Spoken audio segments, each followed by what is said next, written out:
Hello, I'm Yinka Bikini, and this is Out of Frame.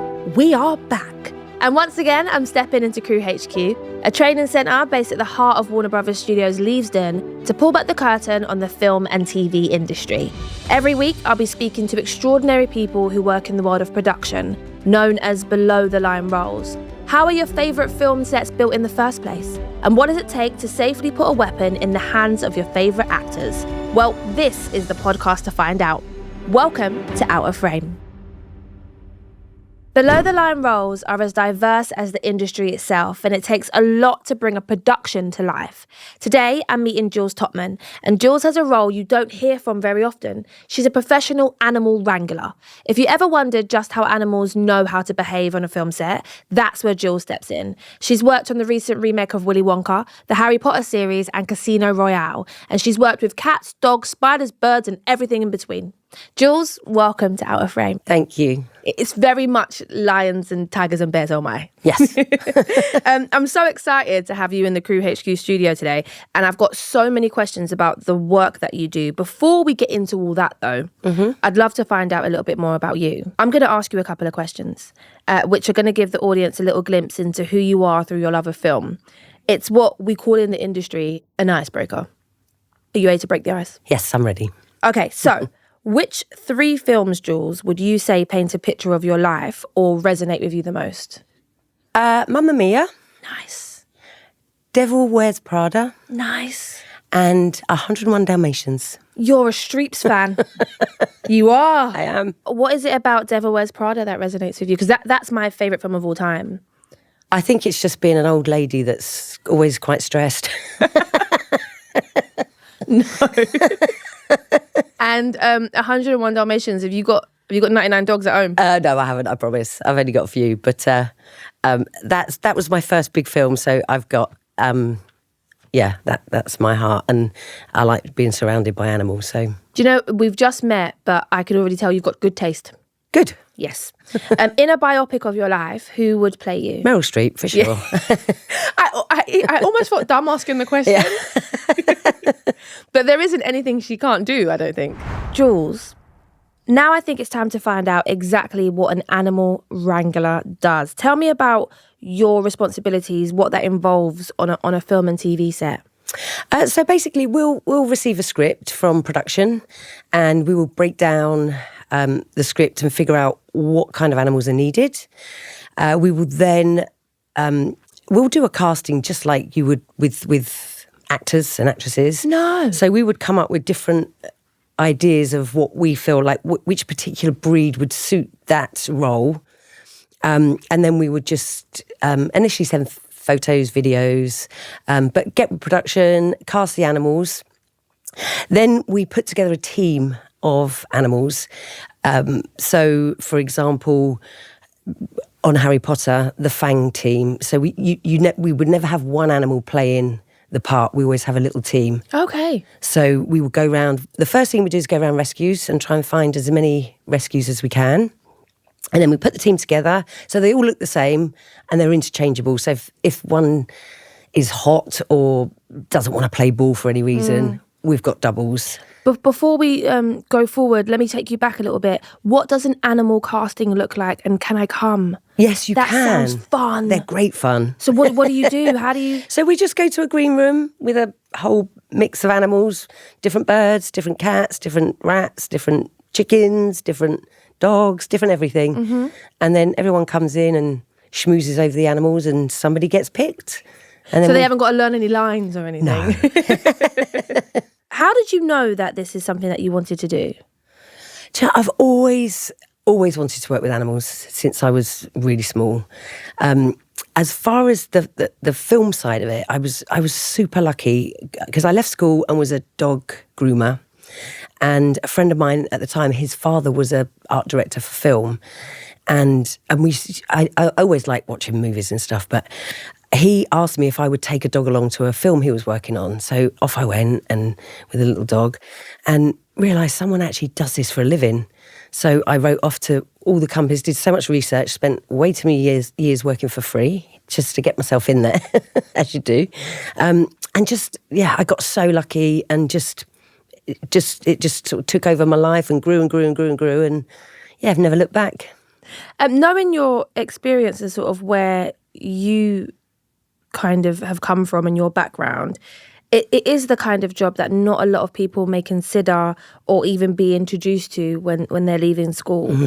So do you remember, I know that you said that you were going onto a film set, but do you remember when you first realised, like, oh, I'm doing this for a living, like this is my actual job? Yeah, do you know, I still sometimes now when I say to people what I do and they're like, oh my God, that is so cool.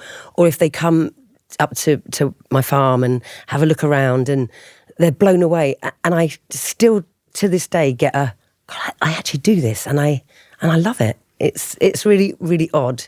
Do you fall in love with every animal that you're Yes, working way with? too much, way too much. And then they've got to go home and you're like, no. Yeah, there's always tears, always tears. I still see them though. I have rights. I have visitation rights. That's in the contract. Yeah. When a production first starts, you spoke about it a little bit briefly earlier, and it's one that's going to include animals. What is your first task? Like, where does your department start? Where do you begin? So we will break down the script and we'll have meetings about the action, the safety of the animals, the animal welfare. Obviously, is the top priority. So we'll get with different departments and say, with a real animal, we can do A, B, C, but at some point, visual effects are going to have to take over because it's unsafe for the animal. So we do that very early on, so everyone's on the same page. Mm-hmm. So it's just what's possible and safe for real animals, what's not for real animals, and where we need help. Sometimes it's props, sometimes it's creature effects, sometimes it's visual effects. So we get all that nailed down straight away, and that's when we then start casting. Could you give me an example of what is A, B, and C, and what would be too much for a real animal to do? Think. So let's take a scene from Harry Potter. Errol the owl has to fly in, and he hits a window, smacks it. Yep, and then he's upside down and gets up. So we would do the bird on a perch. The bird will fly. It would fly straight through the window. There wouldn't be a pane there. And then the visual effects would take over from when the bird hits the pane, and they build their own visual effects owl. Of course. And then we could then cut to an owl being trained to lay on its back and then pop up. So we could do, on that particular shot, we could do A, B, and D, and then visual effects would do C. That makes so much sense. And you mentioned that your department works in collaboration with the SFX team. Mm-hmm. How have expectations of animals changed over the years? I can imagine it's quite a lot. Yeah, massively. Thankfully, people have got much more respectful of animals, and they realise that they can do it. Just give them time, be patient, give the trainers the prep time that they need. They respect and they know the priority is the safety. Mm-hmm. Whereas a long time ago, thankfully before I was in it, it wasn't so much like that. They were more props. Now they're more cast. Yeah. So they have their little green rooms. We have safety reps on set just to back us, basically. So if we say no and anyone sort of argues, well, we think that's safe, then we can have a rep say, no, she said no, so she means no. That's so really good. It's that kind of stuff. But I have to say, the people's thought working with the animals now is so different, and they are definitely more cast than props. And you spoke a little bit about giving the trainers time. Mm. How long would it take to train an animal? And I know this is a very big question because we're speaking about small TV adverts to major motion pictures or series or beyond. Mm. But how much time on average do you need to be able to train an animal that comes in green through casting to be camera ready? It takes about 14 weeks, and that's training them 5 days a week. You train them little and often so they don't get bored. It's all fun and positive reinforcement. But you start off sort of bonding, and then you start socialising them and taking them to like supermarket car parks so they see trolleys going past and lots of people. So it's a process of making sure that they're trained, but also they're happy, they feel safe, and there's no surprises when we get to a film set. And you must build such a relationship. I can imagine that you may even start to see them as colleagues because you need each other to get both of your jobs done, right? It's a total partnership. It really is. And the trust is, obviously, the whole time you're on set, you're with the animal so they can see you. But they just look up and they know, they see you and you give them a little thumbs up or a little, you're doing okay. And they feel safe. And so the bond becomes insane. It's gorgeous. What is the animal wrangler's relationship like with the director? I'm assuming there has to be some sort of communication there. Yeah. Very, very close. And obviously, like any job, there's difficult ones and there's lovely ones. But we try and, again, in the beginning, just make it clear to them. The more information they can give us and the more ideas they can take from us, the better the end product will be. So communication is key. And, if we say that the animal needs a break, the animal needs a break because it's not going to look good on camera. You don't want to do that. And the animal's tired. It's not going to perform well. So it's just having that respect of, I know I'm just an animal trainer. However, it's quite an important role for the finished product. So it's building that kind of relationship that they respect. Your animal can't talk and say, I forgot my lines, or I don't want to do this, or I'm feeling a bit hot at the moment. So we're their voice. So it's having that relationship that they will respect you and say, yeah, we get it. The dog's done brilliant, so we're going to give him a rest. So it's close. Looking at your portfolio, Jules, you've worked on a real amazing variety of productions. And you mentioned that one of your first big titles was the 101 Dalmatians franchise. Can you tell me what it was like working with all of those puppies? Oh my God, it was absolutely amazing. I was the head puppy trainer on 102 Dalmatians. So I was just paid to play with puppies all day long. You're stealing a living. The only issue was they'd all sleep at the same time and then they'd all wake up at the same time and then they would all poop at the same time. So cute. So it was a bit of a messy affair. And then they'd jump all over you once they'd trodden in the poo, which was really lovely. Fabulous. How many dogs were there? Actually, there was never more than 20 at one time. So we did it in passes with the visual effects department. And again, that was just the most heartbreaking because we used them for 2 weeks because then they grow too fast. And then we get new puppies in, but saying goodbye to them and just like, oh, I don't know, we're going to see you again because they were all going off to their new family homes and we knew they were all going to wonderful homes and they were going to have a wonderful life. One I kept and some I've kept in touch with. Well, they've passed away now, obviously, but it was just brilliant. And what you can teach them is remarkable because they're just a clean slate and they just pick stuff up. It's almost like you tell them and they just like, oh, I do that. And yeah, it was brilliant, absolutely brilliant. I love that you took one home as well. Yeah. Honestly, if it was me, they'd have to be checking my coat. It'd be moving at the end of the day. Like, I'm like, nothing to see here, officer. No, I'm telling you. What's been your favourite production to work on? I am going to say possibly Deadpool because the crew was so gorgeous and the dog... The production, it doesn't usually work this way, but production found the dog and then asked me to train the dog. And when I first met this dog, I was like, there is not a prayer we can get this dog on a film set. It was so frightened of everything. So I said, look, I'll give it a go. But I said, there's probably a 90% chance this is not going to happen. Then after about 2 weeks, I was like, we got 50-50 chance. After a month... The dog was an absolute demon. She thought she ruled the world. She was so brave. She was just absolutely bonkers. And we had to teach her to wear this little outfit and she just loved her outfit. As soon as she saw it, she got so excited. And then working with those actors, they were superb. The director was an absolute legend. And they were so kind and considerate and we just had an absolute blast and such a laugh making it. Before, when I asked you about your role with the director and that relationship, you mentioned saying, like, I'm just the animal trainer or I'm just the animal wrangler. I feel like that is especially for the well-being of animals, or even just on a film set, I think it's a really important role. When I got your sheet through, I thought, yeah, this makes a lot of sense. Yeah. Have you felt any times when your role hasn't necessarily been taken seriously? Yes, absolutely. And I leave.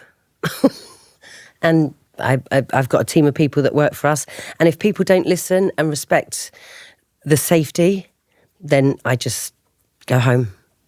Yeah. So, I completely hear that. Yeah. Right. And do you think it could be that the set's a busy place? There's all of these like heads of departments flinging everywhere and the cast are over there, that sometimes roles that potentially are more supportive get overlooked? Yeah. What sometimes that is, they think rush. Like if you're prepping an animal, say, for a scene, and you've got to show them what you want them to do, and then you know they're not quite ready because maybe I'm not further enough away, or I can read the animal and know. And then people are saying, hurry up. No, he's doing it. But I know that when they turn that camera over, he's not going to do it because he's not quite ready. And I just would say, just give me 5 minutes and then we will get your shot like this. If you don't give me 5 minutes, it's going to take an hour to get your shot. So it's, and sometimes they just were like, because so many people have pets, so they think they're experts. So, but their pet, if they were there on set, would probably be either at the craft table, robbing, or hidden somewhere under a table. Jules, on Out of Frame, I get to speak to so many incredible people who work in below-the-line roles, and when guests step into the CrewHQ studio, I ask them to bring an object in with them, something that helps give a visual image of what your work on a day-to-day basis looks like. Jules, what have you brought in with you today? Is it a bird? An elephant? Please don't say it's a snake. Actually, I didn't bring in an animal with me. Oh, which is a shame. It's too warm, so they're off today. Oh, I love that for you. So I did bring 2 tools. You brought a stick and a bit of wood. I know, it's so random. And this is what I call a bait stick. Okay. And what we do, it's so important because there's nothing worse than watching a film and the animal is staring at the trainer and it just looks awful. Yes. And that's because I say they'll do that because you give them you're good. So we teach them to look at something else. So I can put a piece of bait on the end of this and they watch it. And you dangle it over Meryl Streep's head. Exactly. Or if there's they're watching a bird flying in the sky, then I can be doing this and the dogs are doing this, or a cat running along the floor. And so they watch the end of this and I can literally get them looking absolutely anywhere. And also sometimes when we cut, it takes a little bit of time to get in because the clapper ball runs in or hair and makeup run in. So I can extend this and they can still get their little treat straight away, so they know they've done a good job. And you always give them the treat? Always give them the treat. How far does that extend? It goes... Are you going to hit the wall of the studio? Super long. It goes bigger. And actually I've got different sizes as well. Yeah. I know, it's very, very, very technical piece of equipment. That's handy. Yeah, and I just thought good old tent peg. I thought you found some stuff in the corridor because you forgot. So that's really good. And are you going to wow me with this wood? And this wood, now, I'm sorry, but I left it a bit in a hurry, so it's a bit of a rubbish piece of wood. But just to explain, just like your actors will stop on their marks. Yeah, which is usually like a piece of tape on the floor or something, so they know where they're meant to go we teach all the animals, rats, dogs, cats, foxes, sheep, anything, everything, to go to marks. So we start off with a mark that's big, and then we end up with something the size of a piece of tape, and we try and match so we start off with wood, and so they feel like they're treading up onto something, and then we can end up with a piece of slate if that matches the floor, or a laser pen even, and they know to hit their mark, or a leaf. And it's so crucial because trying to get them to stop at that in exactly the right place without something like that is really tricky. So they all learn to run to their little marks. You know, I am probably going to annoy you because I am from the school of people who's like, you can train sheeps and dogs and you can't train anything else. How on earth do you get a rat to stop there? It's amazing. Rats are super.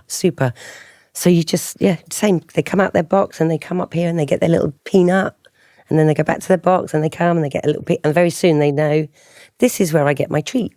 So what What memories come to mind when you look at these things? Are there any specific productions you can tell me about where you used one of these two? Do you know, the marks on every job, every animal. In fact, we use these on both, but probably the fact, like, again, Potter, when there's Dementors flying and the animals are trying to watch the Dementors, and our bait stick. We just use it so often. The most valuable tools, oddly. Do you know what? I didn't know what you were going to bring in, unless it's, a bunny rabbit. I didn't know what you were going to bring in. But thank you so much for bringing it in. No worries. Jules, a lot of people might wonder how a wild animal can be trained to perform on a film set. So even for animals that are often trained to be house pets, cats, dogs, it's a big step to be on a production where there's a lot going on. So for something like the Harry Potter franchise, for example, which uses a lot of different animals, could you take me through exactly how you prepare for filming? Yeah, so a lot of it is going back to sort of the casting stage. Once we've found the look of the animal that's been chosen, it's then really, really important that you get the right animal. So the right personality. So if they're brave, greedy, that is half your job. If they're nervous, and I mean, sometimes you can, like the dog pool thing, you can get around it, but if you've got time to cast properly, you don't want a cat that's terrified to come out of its box. You want one that's, oh, there's a treat there, I'm going to come out of my box. So, and then animals that have had, we rescue a lot, and some of those are nervous, but we give ourselves longer. And there's never pressure on them. So if they don't work out, they don't work out. It's not like we say, you've got to be on set, you've got to film. But personality is key. So the braver and the greedier, when you first start training them, the better. And then, as I said earlier, it's just a slow process to building up your bond and their trust in you. And then they just love it. What's the most challenging project that you've worked on? Most challenging is, I had to teach a dog to jump through a glass window. That took some time. And they were dressed up as zombie dogs at the time as well. What was that on? Resident Evil. Oh, I love that movie. The franchise. Yes. And you've got one take because it's that sugar glass. And if you mess it up, it's quite a big deal. So it was making sure we were so prepped for it that it was just 100% going to happen. They did have about 6 cameras on it, just to be sure, but... there's that age-old saying of never work with animals or children. You've completely gone against that. Yeah. I say never work with people. If you had your choice. Yeah. How do you ensure sort of like the animal and the person being okay with a bite sequence, for instance? Because obviously you're sort of... It's a dance, I'm assuming. It's quite often we'll use our own people, so we will double the actors. Okay. For the, or we'll use stunt people, and it's a game. It's just like teaching a dog to run and pick something up. It's all a sport for them. So we teach them to bark and to bite the sleeves, just like they do in like police dog training, Schutzen training. So it's all one big game. But we would never use a cast member to do those kind of things. We'd always double them up because once in a little, they will go a little bit wrong. You don't want to, and they might miss the sleeve, and so we don't want anyone. Ryan Reynolds' arm off. No, exactly. It's all right if one of us gets bitten, but no one else. You brought me on to my next question perfectly because, a quick Google search will let you know that like working with animals on film or TV, it doesn't always go to plan. So from animal attacks to accusations of animal cruelty, you would like to think, and I think all of us would like to think, that an animal wrangler specifically is somebody who loves and respects animals. So what do you think happens in these instances where it goes wrong? Usually it goes wrong because of trainer error. So you haven't put the sleeve on properly or you forgot to do it up. The animals are never in trouble. It's just one of those things. And well, I say usually it's trainer error. It's always trainer error. They don't suddenly go crazy, I'm going to bite the other arm, or because it's a fun game for them. So yeah, it's everything. And I know animal welfare is, like I've said, is key. And I know people are concerned. the animals are looked after better than children on set. We have, as I say, the welfare officer there. They don't want for anything. They have regular breaks. They're loved. And we do it because we have an absolute passion for the animals and watching them grow and become, and we, as I said, we do so much rescue. I've got the most amazing dog at the moment who's, he's Buddy in Cruella. He's been in Game of Thrones or House of Dragons, and he was off the streets of Cyprus, and he came in and he's learned, and he's films all the time, and he absolutely loves it, and they just thrive. And if they don't enjoy it, once in a while you'll get a dog that you just see, I don't think this suits you. Nothing is forced on them. So the animals, they absolutely, my alarm goes off and my dogs go absolutely bonkers because it's time to go to work. So, I mean, they just really enjoy it. And we make sure and I've got the most amazing team of trainers that work with me. And that is the absolute priority, is the animals are safe, they enjoy it. And if for any reason they don't want to perform, the punishment is, okay, you go, don't do it then. And they suddenly go, actually, I really want to do that. Because they'll see their double doing it. That's the punishment, is, it's okay, no worries. And they punish themselves because they go, made a mistake here. Yeah.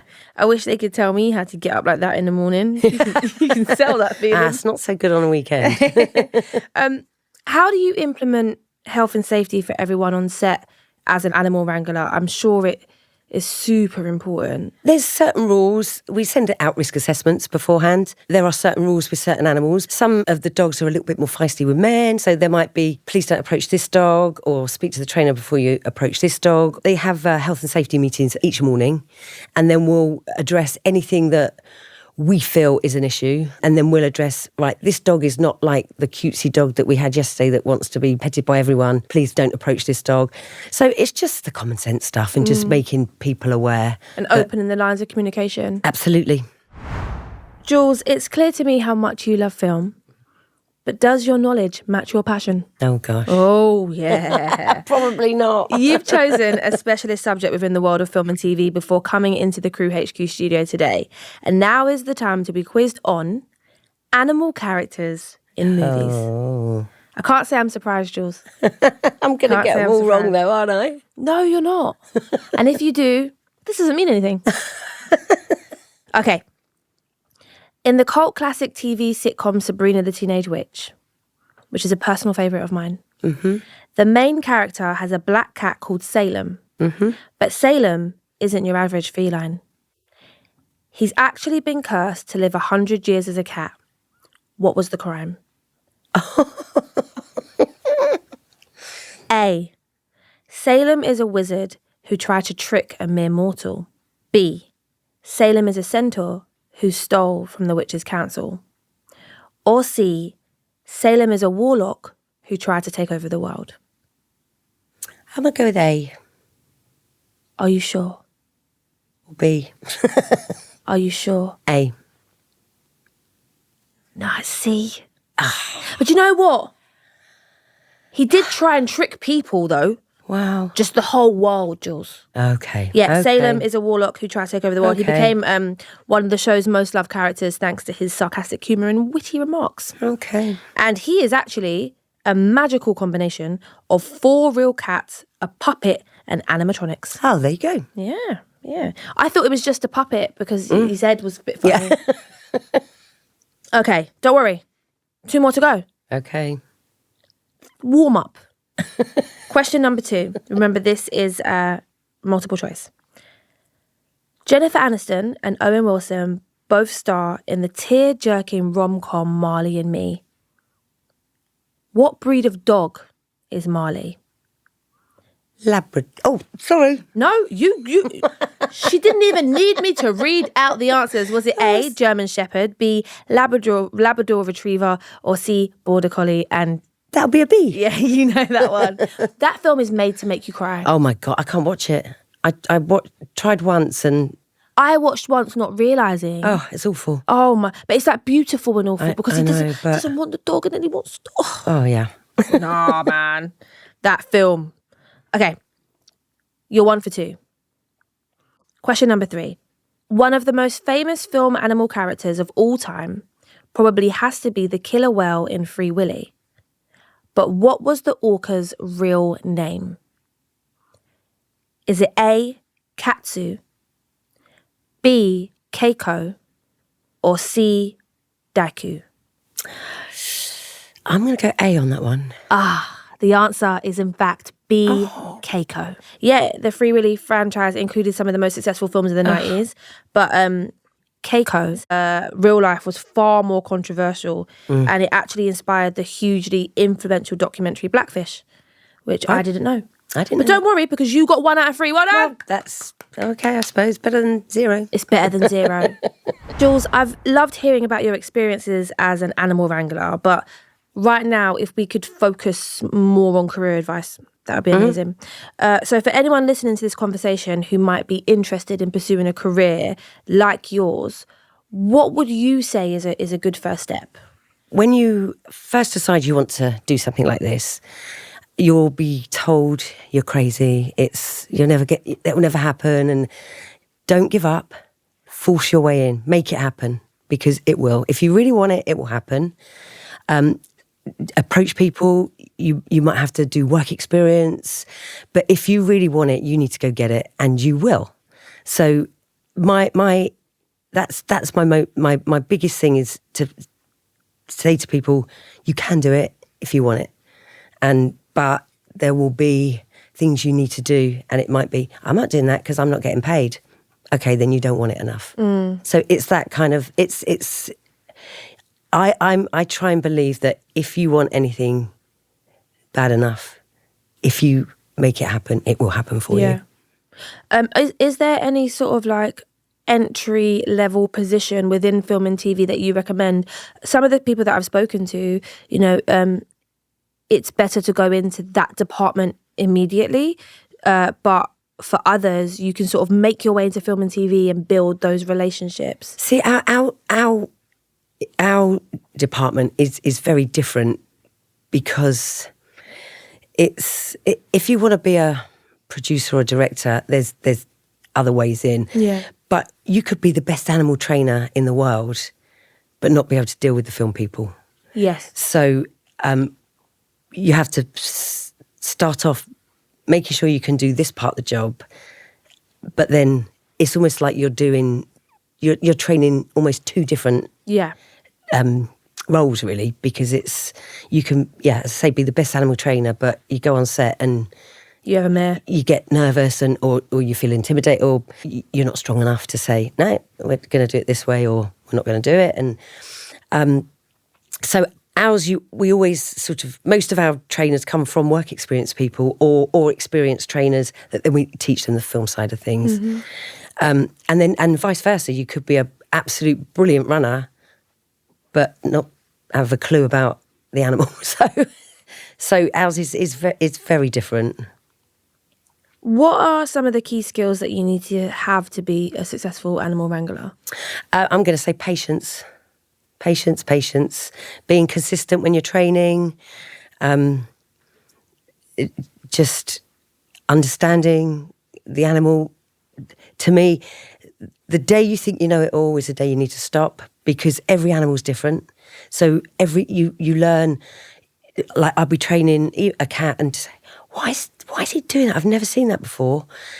And it might be that you've done something and you've trained that behaviour without realising. So and then you're like, but actually that was really good. I'm going to use that again. And so it's just, you never know it all. And I also think patience, because like you spoke about, not only with the animal and implementing the training, but also on set life. Yeah. As well, which is so different to training, the local puppies down in the park. Yeah, absolutely. And make it fun. Fun. It's got to be fun. What are the key responsibilities that make your job different to an animal trainer? So what do you think anyone interested in a job like yours needs to know about working on a film set specifically? It's a different kind of welfare, because you've got different things to watch out for. So obviously you have all your normal welfare issues that you'd have as a dog trainer, but it's learning that that set doesn't look safe. Watching out for potential problems and understanding different scenarios, heat, bulbs blowing. We train different things, like we train the marks. We train something called a go with to teach dogs to go off naturally with people. So I'll say to my little dog, go with, and he'll go and wander off. So we teach different things, but it's the same principle. It's just make it fun, be consistent, be positive. Don't be negative ever. Have you ever worked with actors who are scared of the animals that you work with? It's all about the prep time then, the time you put in. So we would take the animal. So the first session, you'd sit like this with the actor, and the animal would stay in its crate. And they just have to get used to the fact that the animal's there and get over that part. Then I would take the animal out and have it with me. And sometimes people, like birds is a good one. A lot of people are scared of birds. Sometimes people will get over it super fast, and some people, it takes weeks. And you could have an actor that you said, you've done really well, so I'm going to move closer with this animal. Or like, okay, I'm not going to push it and make this worse. So we're going to have, instead of having 8 sessions, we're going to have 28 sessions. Or sometimes, as some go, actually, they're really quite sweet. And within 3 sessions, they're holding the animal. So it's just building their confidence. And sometimes it doesn't happen, and we have to then do clever cutaways, and it'll be my hands holding the animal, and or a double's hands holding the animal if they can't get over it. But generally, as long as you put the time in, they will get over it. And you mentioned earlier being quite passionate about casting rescues. What happens to the animals once the filming is wrapped? Every animal we rescue, we make sure have full-time homes forever.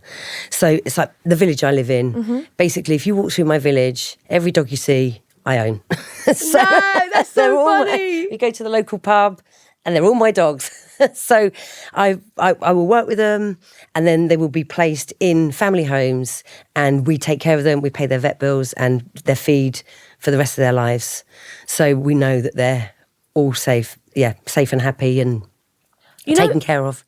When I asked you earlier about sort of what skills somebody would need to be an animal wrangler, I think that compassion is one you didn't say, but from the way you're speaking and the love that you have for the animals, I think that there has to be that element very strongly in somebody's life, because it sounds to me like if we remove film from what you do, you're an animal rescuer and you're going to keep doing that anyway. Yeah. It just so happens that there's a camera there in the interim before they sort of get their happily ever after. Yeah.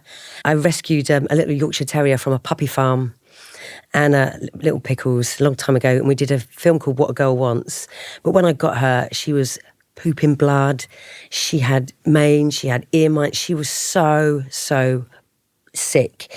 And I got this little dog right, and she would have died for me. She just absolutely thrived.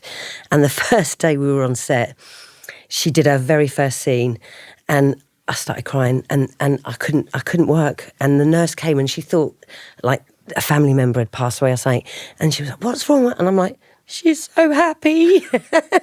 And this little dog had this biggest grin on her face as she was, it was the sweetest thing. I was very embarrassed, but no, but it's gorgeous. But this little dog, she would have died for me. She was so grateful. She was so sweet. Jules, it's been so incredible to speak to you, and I've learnt so much about a job in film that I never really considered before, if I'm being honest. Before you go, I would love for you to give us one final piece of advice. So something that you think anyone with a desire to work in the film and TV industry needs to know. It's a way of life. So if you think that you're going to start at 10 and finish at 2, forget that. It takes over your life, but it is great fun, and once you're in it, you don't want to leave it.